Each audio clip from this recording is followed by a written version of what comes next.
युधिष्ठिर, मैं कौरव सेनापति द्रोण चेतावनी देता हूं तुम्हें कि यदि तुम विजय प्राप्त करना चाहते हो तो इस व्यू के भीतर आओ,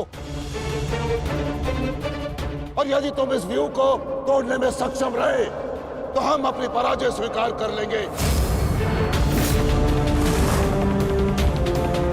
और यदि नहीं तो तुम अपनी हार स्वीकार कर लेना। सुना तुमने?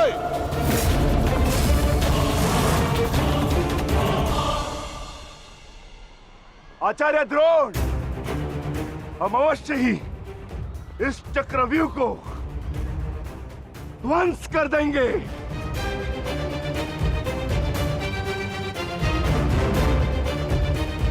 यह संभव है। चक्रव्यूह युद्ध का सबसे कठिन और सबसे विनाशकारी व्यू है। इसका हल केवल अर्जुन के पास है। यह आचार्य द्रोण की योजना थी, इसीलिए अर्जुन को युद्ध भूमि से दूर किया गया।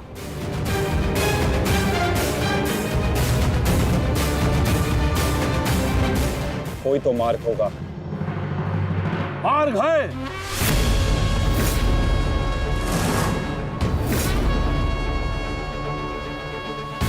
मैंने भी उसी आचार्य भारद्वाज से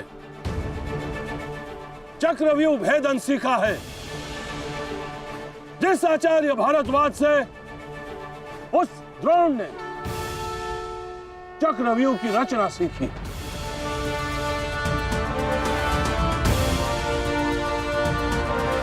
इस चक्रव्यूह का भेदन मैं करूंगा।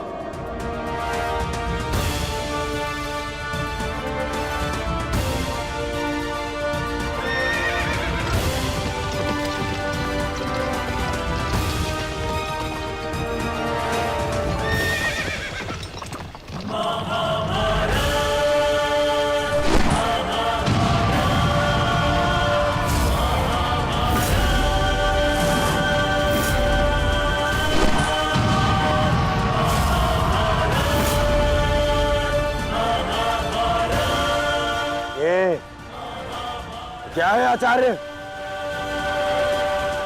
पांचाल नरेश द्रुपद तो इस व्यू को तिनके की तरह तोड़ते हुए आगे बढ़ रहे हैं। भूल गया वीरराज कि मैंने और इसी द्रुपद ने मेरे पिताश्री के आश्रम में इस चक्रव्यूह का अभ्यास किया था। तो अपने मित्र को रोकने के लिए कोई अस्त्र, कोई शस्त्र है आपके पास? अब तो केवल एक ही अस्त्र है और एक ही शस्त्र, दुर्योधन।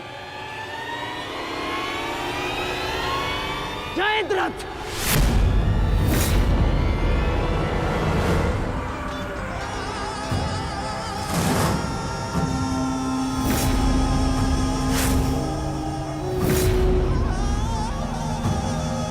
जयद्रथ, कदाचित द्रौपदी के पतियों द्वारा किया गया अपमान भूल गए हो तुम। इसीलिए द्रौपदी के पिता के समक्ष उपस्थित हुए हो। आज द्रौपदी के पति हो या उसके पुत्र, कोई मुझे नहीं रोक सकता।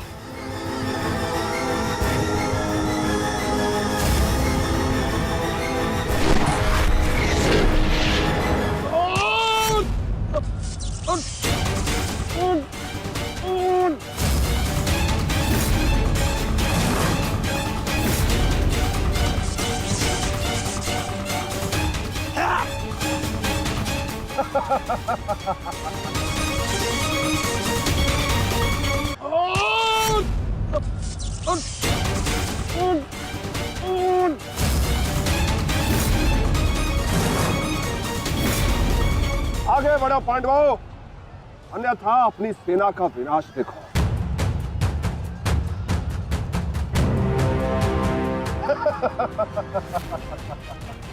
ज्येष्ठ पिताश्री, मुझे आज्ञा दीजिए। मुझे चक्रव्यूह के भीतर प्रवेश करने का मार्ग ज्ञात। मैंने पिताश्री से सुना था कि ये मैं कर सकता हूं। नहीं अभिमन्यु, मैं तुम्हें इसकी अनुमति नहीं दे सकता। धर्मराज ठीक कह रहे हैं। आचार्य ने कुछ सोच समझकर ही इस व्यूह की रचना की है। अब इसे शक्ति का सम्मिलित प्रहार ही तोड़ सकता है। मैं और भीम मिलकर प्रहार करेंगे।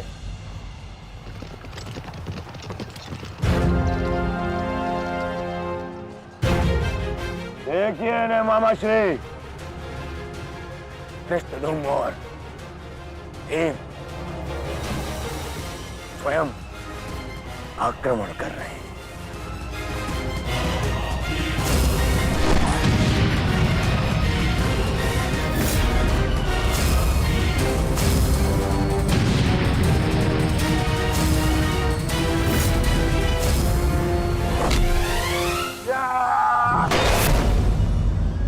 आज इनके हर एक प्रहार का उत्तर है जयद्रथ।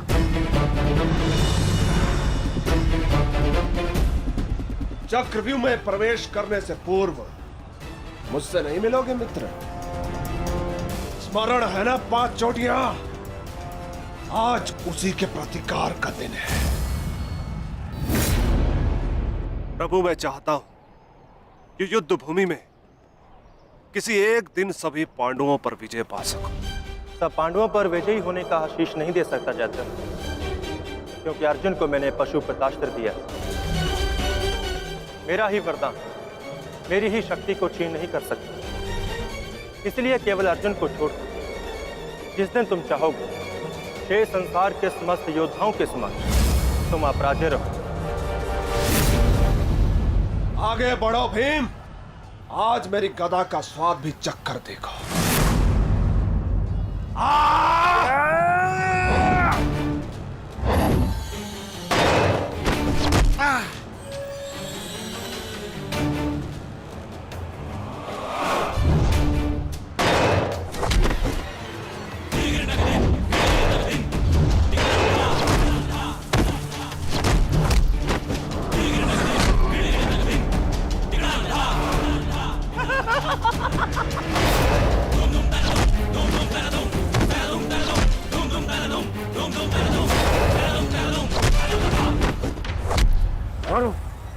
मारो से।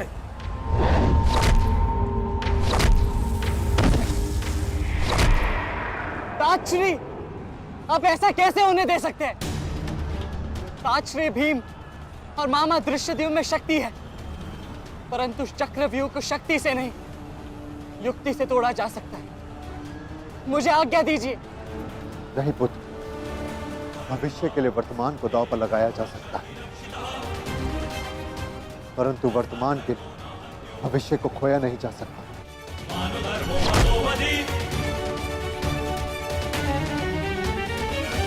और मामा धृष्टद्युम्न में शक्ति है, परंतु चक्रव्यूह को शक्ति से नहीं युक्ति से तोड़ा जा सकता है। मुझे आज्ञा दीजिए। नहीं पुत्र, भविष्य के लिए वर्तमान को दांव पर लगाया जा सकता है, परंतु वर्तमान के भविष्य को खोया नहीं जा सकता। एक दांव लगाने के दोष के कारण मैं आज इस महायुद्ध में खड़ा हूं।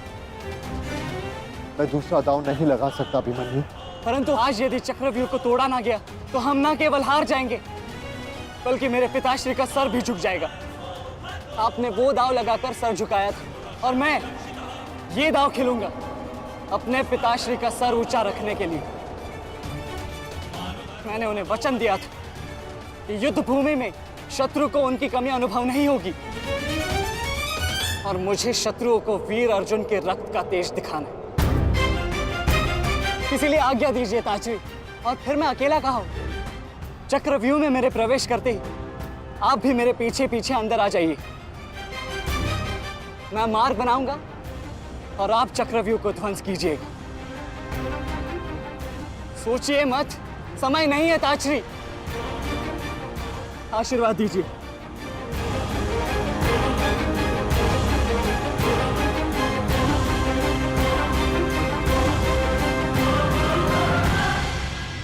ठीक है पुत्र,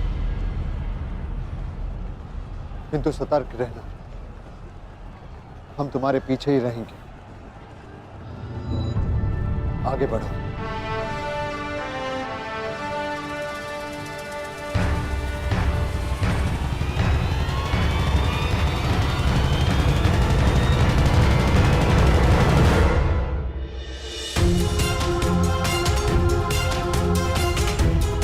जाओ सही, जाकर सो जाओ, क्योंकि जीवन की हर रात्रि सदैव सोने के लिए नहीं होती।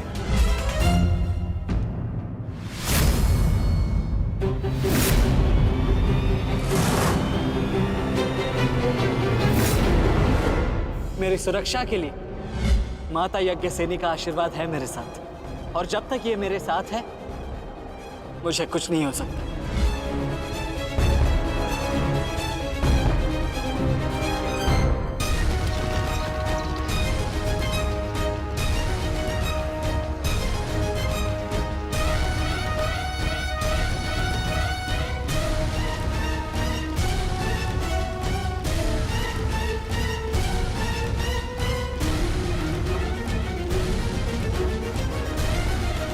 क्या हुआ माता?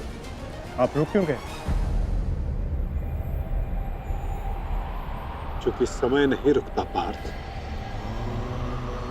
परंतु मानव को 2 पल रुकने का अधिकार है।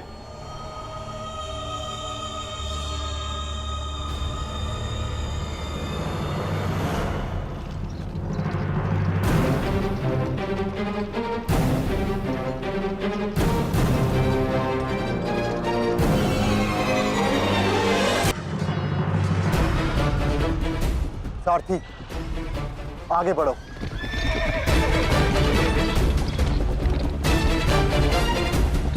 अभिमन्यु के द्वार तोड़ते ही हमें उसमें प्रवेश करना है। अभिमन्यु को दृष्टि में रखना, उसकी रक्षा करना हमारा कर्तव्य है।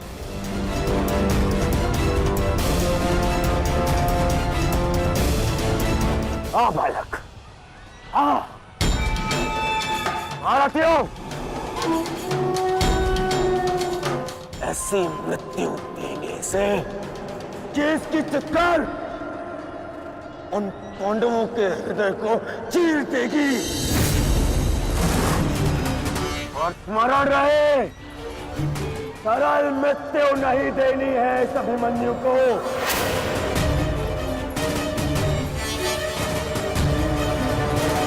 नहीं देनी है ऐसे सरल मृत्यु।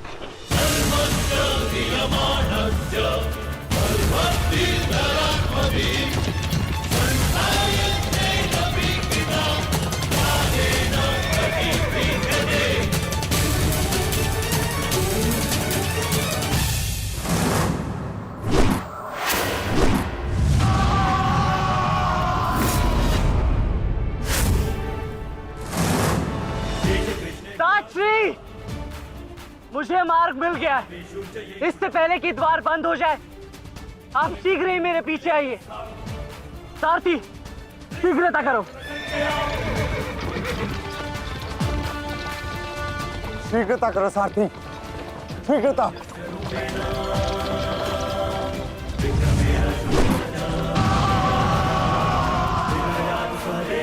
उत्तम अभिमन्यु, उत्तम।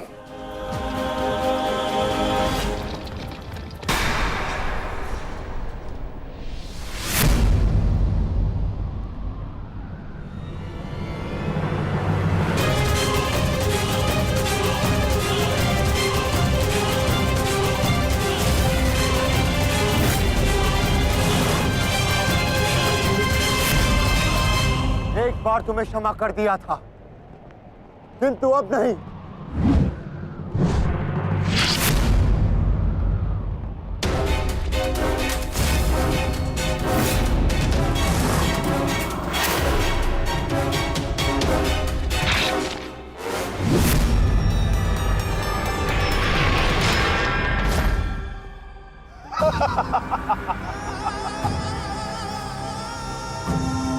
एक बार अपमानित हो चुका हूं, इस बार तुम्हारी बारी है पांडवों। महादेव का वरदान सफल रहा। आज इस युद्ध भूमि में केवल मेरा शासन होगा, मेरा। केवल अर्जुन के अतिरिक्त कोई मुझसे जीत नहीं पाएगा पांडवों। और आज सिर्फ एक ही मृत्यु होगी।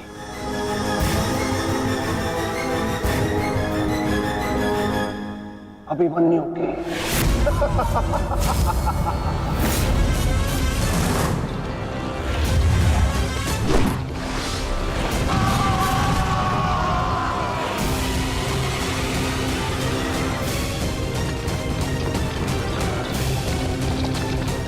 एक चक्रव्यूह तुम्हें पराजित करने के लिए नहीं है मूर्खों।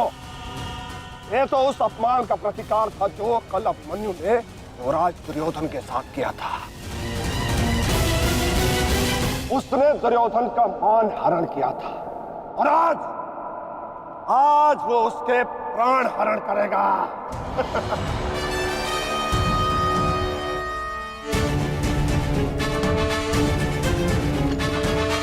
अभिमन्यु लौट आओ, देख षड्यंत्र है। न्यायानां अधिकाराणां प्राप्त्यर्थं साम्राज्यार्थं न्यायानां अधिकाराणां प्राप्त्यर्थं साम्राज्यार्थं। व्यू के भीतर प्रवेश करना जितना चुनौतीपूर्ण है उतना ही चुनौतीपूर्ण उससे बाहर निकलना भी है। और यदि बाहर निकलने का मार्ग मनुष्य को नहीं पता तो उस मनुष्य का अंत निश्चित है।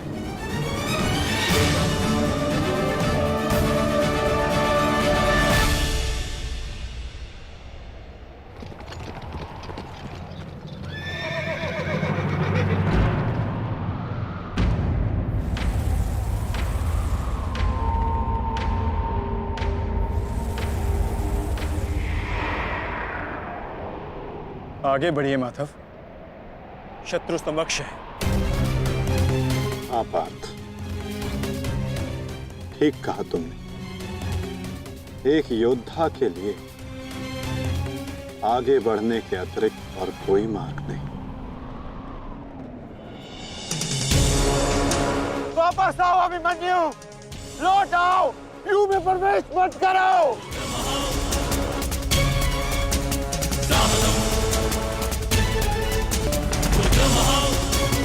मेरे लिए अब लौटना संभव नहीं था श्री। यदि हमने इस चक्रव्यूह को नहीं तोड़ा तो हम ये युद्ध हार जाएंगे और मेरे रहते ये संभव नहीं।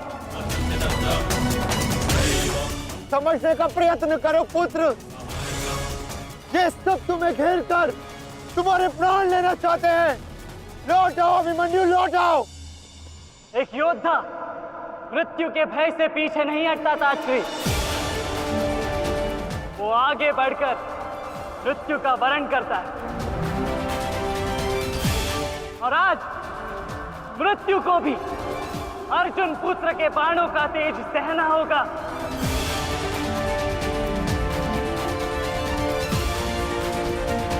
मैं इस चक्रव्यूह में आया हूं ताकि पांडवों का सर गर्व से उठा रहे। और विश्वास कीजिए ताश्री, यदि मेरा सर भी कट जाए तब भी आपका सर गर्व से उठा रहेगा।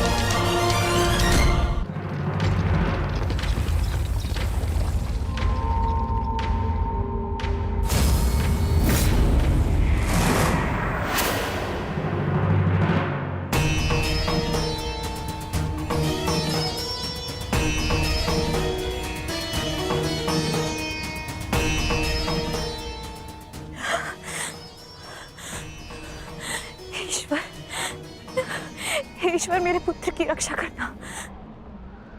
आओ आओ अर्जुन पुत्र आओ, तुम्हारा अपने इस मृत्यु व्यू में स्वागत है।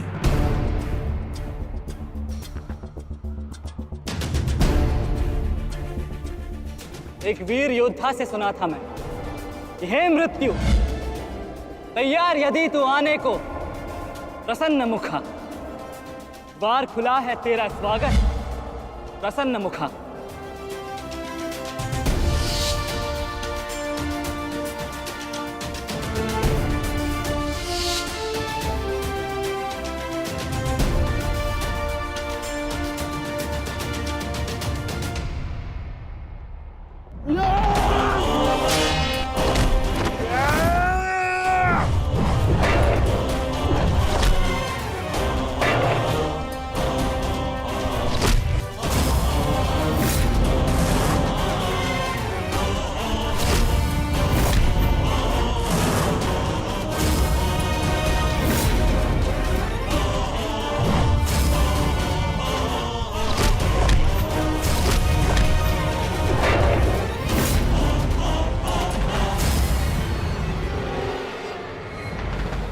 चाहूं तो तुम्हारा और बाकी तीनों पांडवों का इसी क्षण अंत कर सकता हूं मैं। किंतु उसके साथ उस पीड़ा का भी तो अंत हो जाएगा जो अभिमन्यु को पल पल मरते देख तुम्हें होगी। फिर उस पीड़ा का अनुभव कैसे होगा तुम्हें जो जयद्रथ ने इतने वर्षों तक सही है। अभी तो वो दृश्य देखना शेष है जिसे देखकर तुम स्वयं मुझसे अपनी मृत्यु की भीख मांगोगे। तुम्हारे सामने तुम्हारे कलेजे के टुकड़े टुकड़े होंगे और तुम कुछ नहीं कर पाओगे, कुछ नहीं। क्या हुआ? इतने महारथी को देख के भयभीत हो गए? क्यों? नहीं काका श्री, अभी तो ये तो सम्मान की बात है कि एक साथ इतने सारे योद्धा मुझसे द्वंद्व करने की प्रतीक्षा कर रहे हैं। अच्छा, सच में महान धनुर्धर अर्जुन के पुत्र और महानतम योद्धा वासुदेव कृष्ण के भांजे का स्वागत ऐसा ही होना चाहिए। प्रणाम स्वीकार करे आदरणीयों।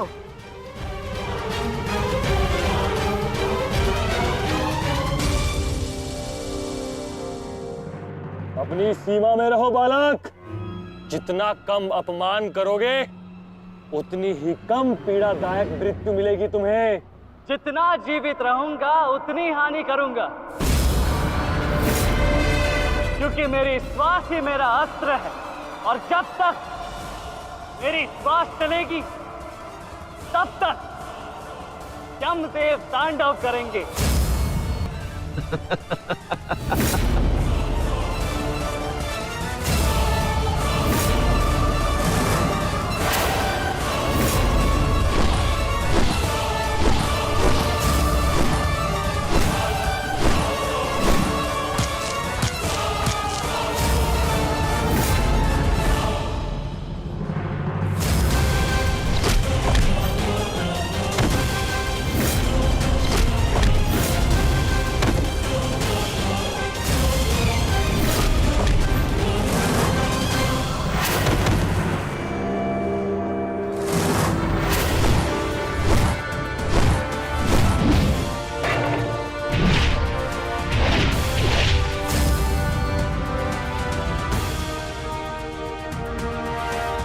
कुछ स्मरण हुआ काका श्री?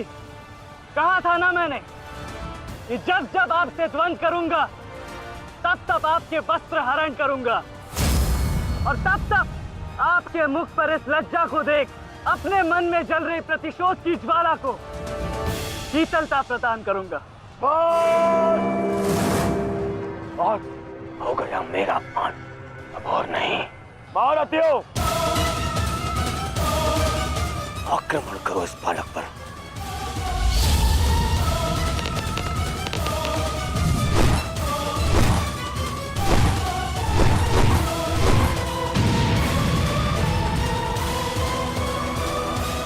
एक क्या रहे, अपने धर्म का पालन कीजिए, मेरा प्रतिशोध लीजिए, आक्रमण कीजिए आचार्य।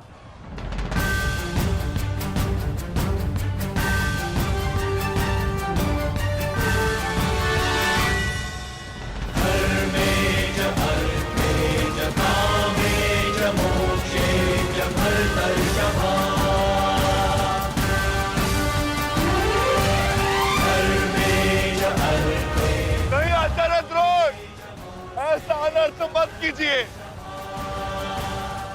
ऐसे अधर्म में आप कैसे सम्मिलित हो सकते हो?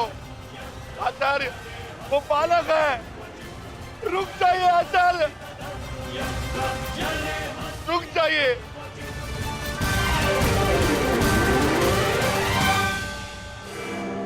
अपना दिया वचन स्मरण है ना पिताश्री? इस बालक की शक्ति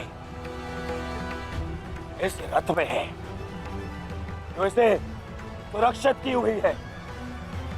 आचार्य, इस बालक को रथ विहीन कीजिए।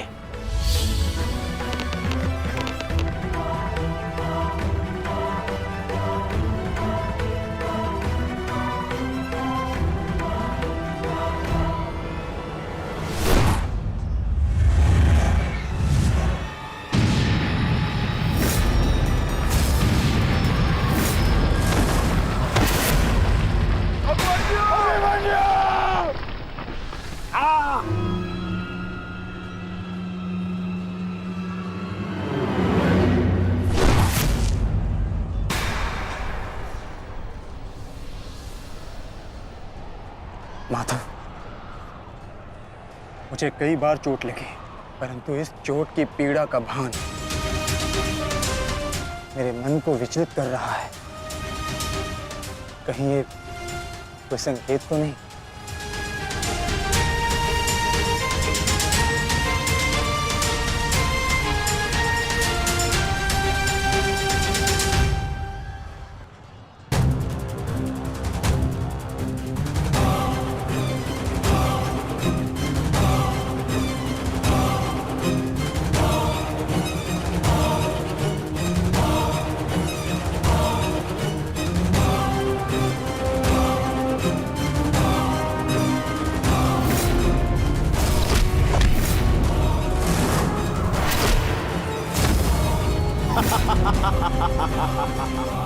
दुर्योधन, केवल आचार्य द्रोण को अपना वचन ज्ञात कराने से क्या होगा?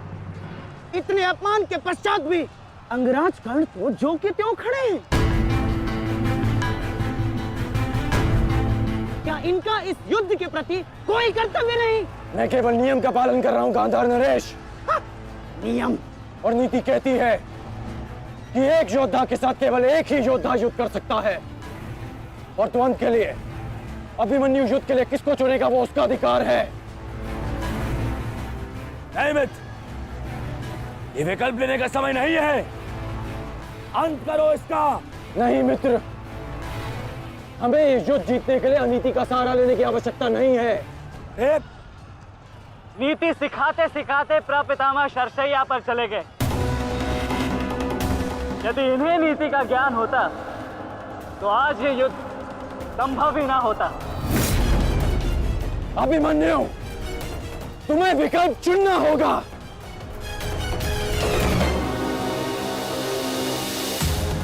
तो फिर मैं आप सबको वन के लिए चुनता हूं।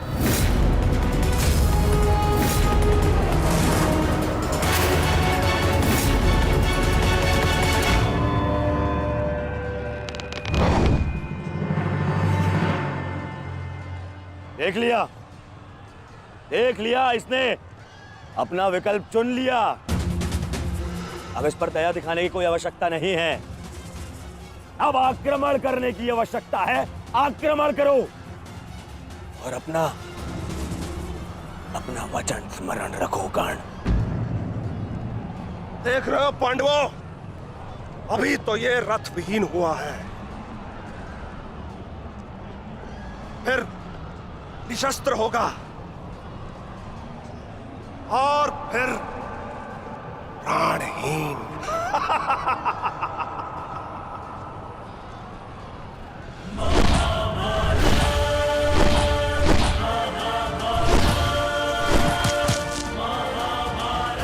ये क्या कर रहे हो? धनुष विहीन करो इसे।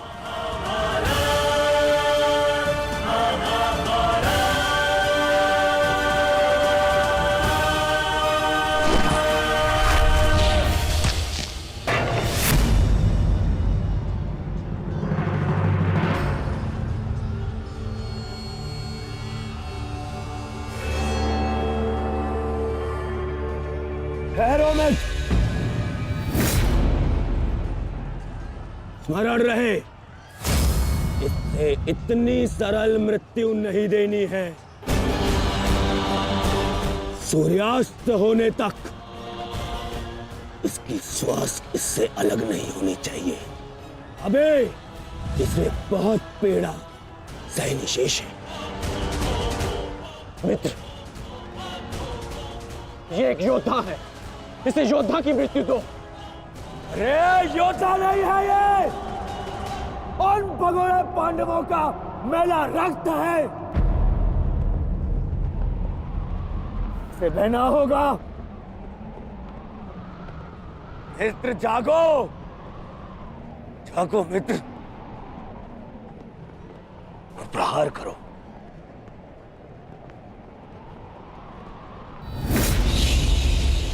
नहीं, नहीं अंगराज, ऐसा मत करो, यह धर्म है।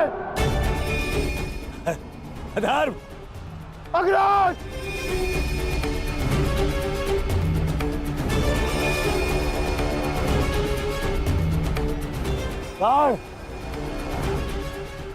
स्मरण करो, स्मरण करो कैसे इन पांडवों ने तुम्हारे पुत्र को मारा था। दया तो इन्होंने भी नहीं दिखाई थी उस पर। उसकी पीड़ा का मान है मुझे, और प्रहार करो, प्रहार करो उस पर।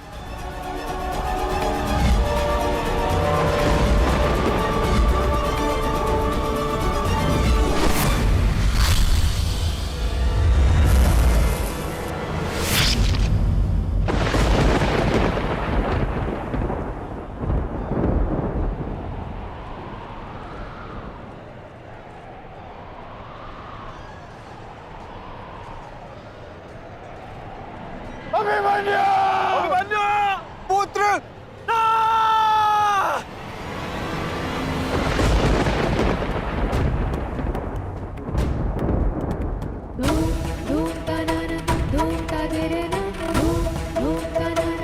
क्या हुआ माताश्री?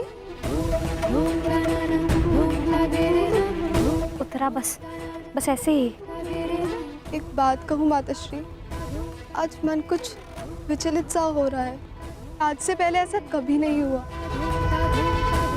अरे तो रोज ही युद्ध पे जाते हैं, परंतु आज कुछ विचित्र सा अनुभव हो रहा है। चिंता करने की कोई आवश्यकता नहीं है उत्तरा। मेरा पुत्र महावीर है, और फिर उसे सभी पांडव, पिताश्री, ज्येष्ठ, उनकी सुरक्षा भी तो प्राप्त है।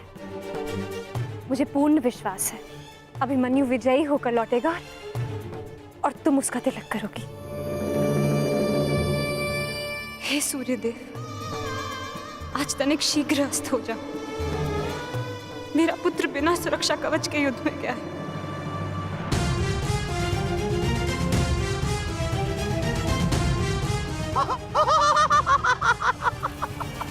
बालक, तुम्हें सबके साथ युद्ध करना था ना? करो, करो युद्ध।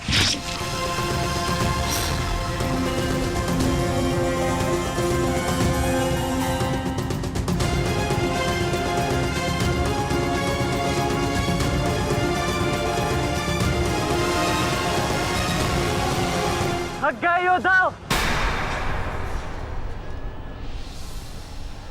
मेरी चुनौती अभी समाप्त नहीं हुई।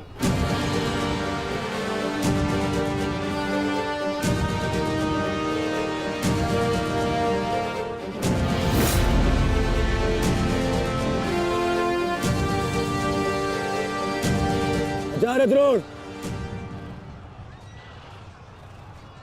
देख क्या रहे? प्रहार कीजिए इस पर।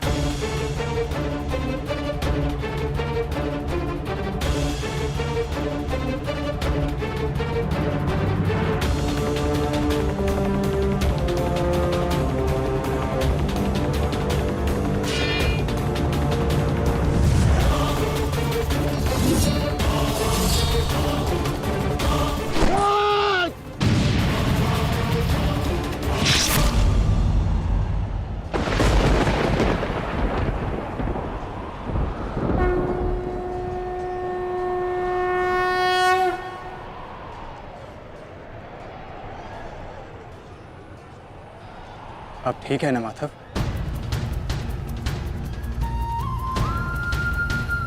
आपको कोई क्षति तो नहीं पहुंची?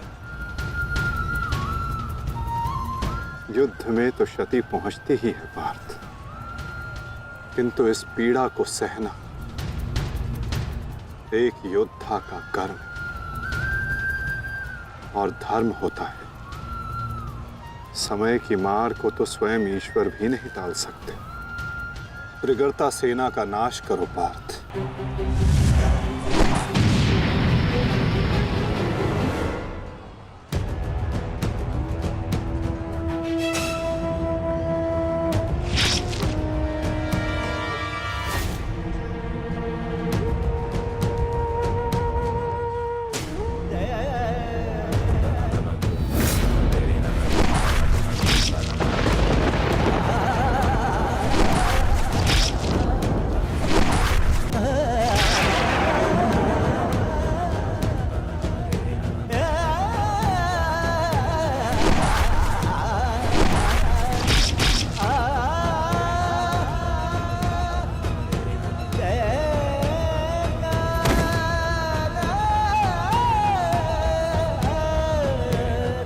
ये द्वंद अभी शेष है। मैं महारथी अर्जुन का पुत्र हूं, महारथी भीष्म का प्रपुत्र, वासुदेव कृष्ण का भांजा। इतनी सरलता से नहीं मरने वाला। अरे ये द्वंद अभी शेष है। अभिमन्यु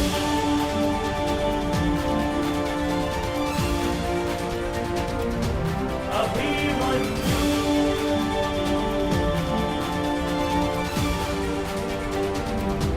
अभिमन्यु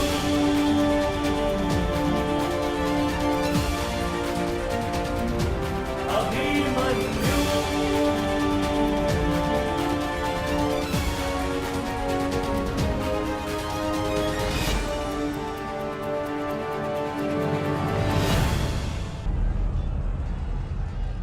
बस करो दुर्योधन, अभिमन्यु के लिए इतनी पीड़ा पर्याप्त है। देखो इसकी दशा। अब अभिमन्यु और उसकी पीड़ा का अंत करने का समय आ गया है। नहीं, मेरे अपमान के घाव अभी भरे नहीं है।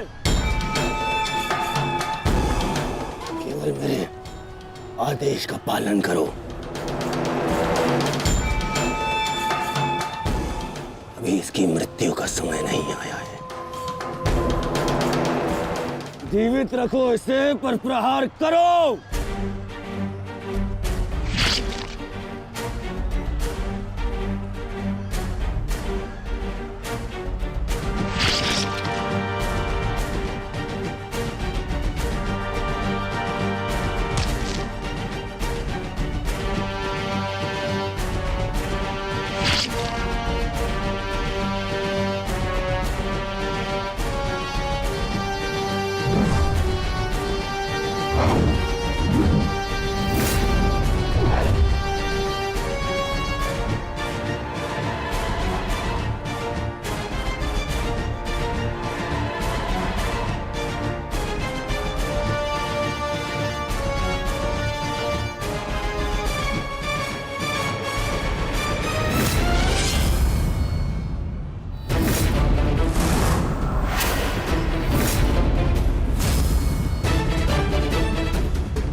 पूरे बल से प्रहार करो इस अर्जुन पुत्र पर।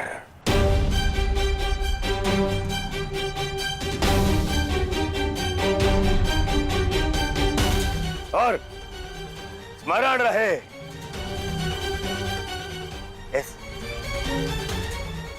इस बालक के शरीर के हर एक भाग में